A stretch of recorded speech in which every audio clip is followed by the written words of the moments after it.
সাবেক প্রধানমন্ত্রী শেখ হাসিনা বা তার পরিবারের সদস্য বা তার সরকারের সঙ্গে সংশ্লিষ্ট ব্যক্তিদের নামে থাকা সশস্ত্র বাহিনীর ৮টি সংস্থা, প্রতিষ্ঠান এবং স্থাপনার নাম পরিবর্তন করা হয়েছে।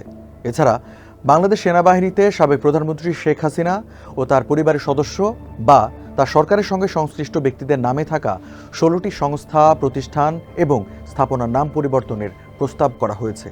দর্শক, এসব নিয়ে এখনকার টিভিএস নিউজ আপডেটস, সাথে আছে আমি রঞ্জু ইফতেখার।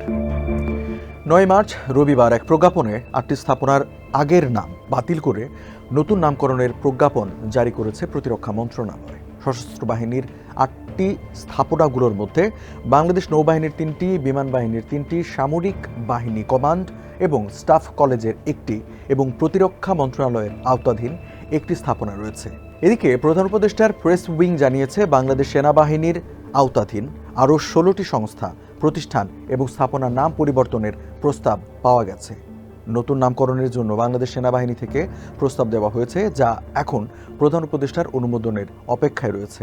টাঙ্গাইলের বঙ্গবন্ধু সেনানিবাসের নাম যমুনা সেনানিবাস, কিশোরগঞ্জের মিঠামইন বীর মুক্তিযোদ্ধা আব্দুল হামিদ সেনানিবাসের নাম মিঠামইন সেনানিবাস, বরিশালের লেবুখালীর শেখ হাসিনা সেনানিবাসের নাম বরিশাল সেনানিবাস, শরীয়তপুরের জাজিরার শেখ রাসেল সেনানিবাসের নাম পদ্মা সেনানিবাস, ভাটিয়ারীর বিএমএ ভাস্কর্য সহ বঙ্গবন্ধু কমপ্লেক্সের নাম বিএমএ একাডেমিক কমপ্লেক্স, হালিশহরের বঙ্গবন্ধু শেখ মুজিব ব্যাটারি কমপ্লেক্সের নাম আর্টিলারি সেন্টার অ্যান্ড স্কুল, কক্সবাজারের রামু সেনানিবাসের মুজিব রেজিমেন্ট আর্টিলারির নাম এক ফিল্ড রেজিমেন্ট আর্টিলারি ও ঢাকার বিজয় সরণির বঙ্গবন্ধু সামরিক জাদুঘরের নাম বাংলাদেশ সামরিক জাদুঘর হিসেবে নামকরণ করার প্রস্তাব করা হয়েছে।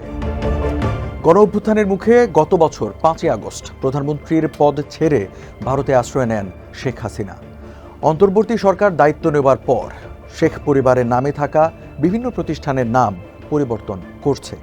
দর্শক, এই ছিল এখনকার টিভিএস নিউজ আপডেটস। আর সংবাদ ও এর বিশ্লেষণ জানতে টিভিএস এর সাথেই থাকুন।